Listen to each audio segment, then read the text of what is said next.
Not really. And Sonia style. Shout out to the Valley.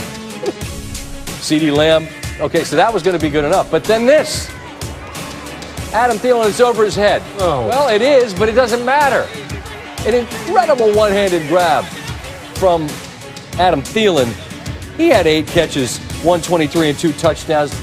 Dallas would win one of the excellent games on this Sunday. Full highlights are coming a little bit later. Chiefs and Raiders. Oakland went to KC, gave the Super Bowl champs a loss in Arrowhead, Vegas on a Sunday night. This was a fantastic football game. 3 fantastics already. If I say fantastic again, Steve, $100 in a jar. $100 in a jar if I say it again. Yeah, right. 3 drives, 3 touchdowns to start the first half. That is Derek Carr to Nelson Aguilar, back of the end zone. 14-7. Early second, Chiefs second and 1. Have a night, Travis Kelce. Woo. How about 8 catches, 127? Kansas City on the move. Later in the drive, Clyde Edwards-Helaire, rookie out of LSU. Been having a tough time getting in from down close. They say he was in. I wanted him to look about the knee. I was thinking maybe the knee was down. Yeah. I guess it wasn't. 4 drives, 4 touchdowns, 14 all. 30 seconds left in the half. Mahomes, oh my goodness, what's that? For just a second time this season, he's picked Trayvon Mullen. Keeps KC out of the end zone. That means the Vegas Raiders go to the half leading by 3. Mahomes. This throw makes no sense. He's running to his left and somehow makes that throw perfectly to Kelce. 4 plays later, Helaire gets wide, stays in bounds, second touchdown of the night. That is a 16-play, 93-yard drive for Kansas City. They lead by 4. The ensuing drive for the Raiders. This is a 3rd down. Carr steps up, finds Hunter Renfrow. Sets up a 1st and goal. 2 plays later, start of the 4th.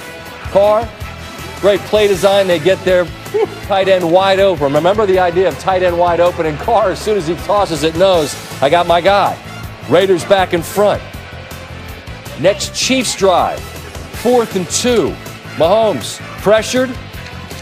Demarcus Robinson keeps the drive alive. 2 plays later, 2nd and 8. Mahomes.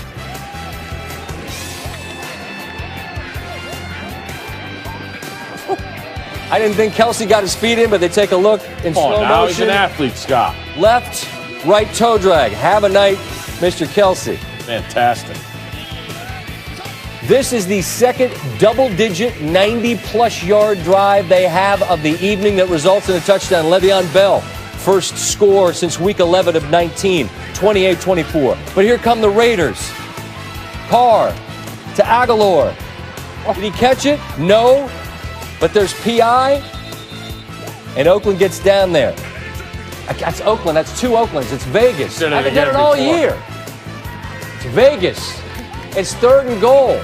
It's Carr. It's Witten. Oh, reliable. The ageless one. Does he have it? Of course he does. It's Jason Witten. I understand, but did he have it in the end zone? Yes.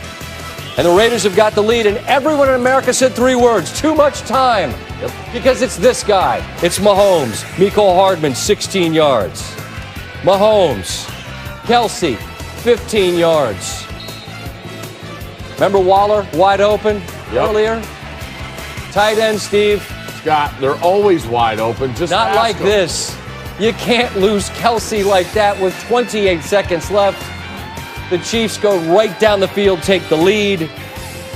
Carr threw a pick on the first play after the kickoff. He was sensational in this game as well. Raiders played an excellent game, but against this team, the margin for error is razor thin. So Mahomes and the Chiefs lost to the Raiders in Week 5. 4th time in his career he faced the team for the 2nd time after losing to him in the same season, including the playoffs. Now 3-1 in the 4 rematches, 3-0 in the last 2. Only time he dropped 2 games to the same team in a season was 2018 to the Patriots. So Andy Reid, after he got that back rub from Kelce, who caught the winning touchdown, on having that guy as his quarterback. I'd take him over everybody, and I'm lucky to have him. So, as we are as a football team, as we are as the way he goes about his business. So, and when you're behind, he can make things happen. We needed a touchdown to take the lead. A field goal wasn't going to do it for us.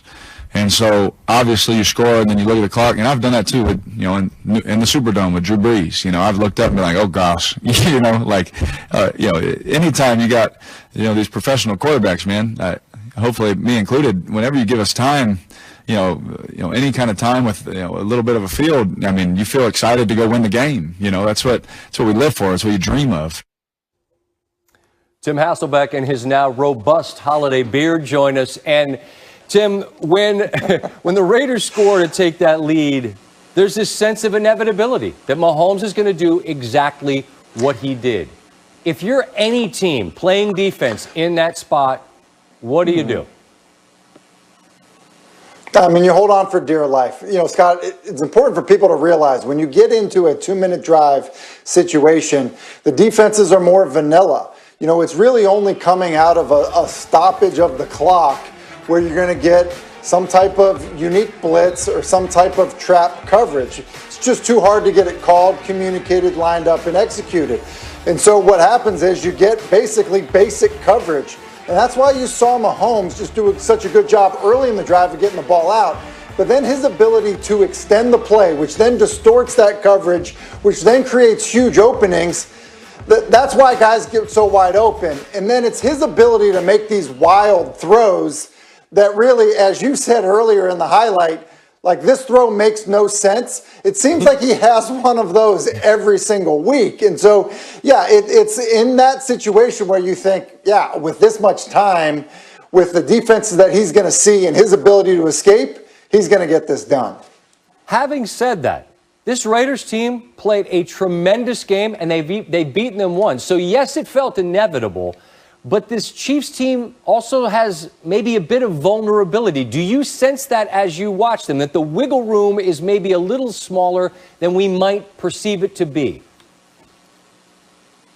Oh, for sure. And look, I think defensively, the struggles that presented themselves for the Chiefs, that's going to be the Achilles heel. And when you look at the Raiders specifically, they can power run the football, and their quarterback is playing the best he's ever played in his career. Derek Carr's command of what they are doing on offense, with the Raiders is really, made him look like a completely different player. He was excellent in this contest, and because you can hear, with no crowd noise, you can just understand his understanding, command, and then also the impact that he has on that offense pre-snap. So, yeah, look, they're a 6-4 football team. The Ravens are a 6-4 football team. The Raiders are a good enough team to make some noise if, in fact, they get into the postseason because they can, play power football and run the way they run it, and then the way the quarterback is played.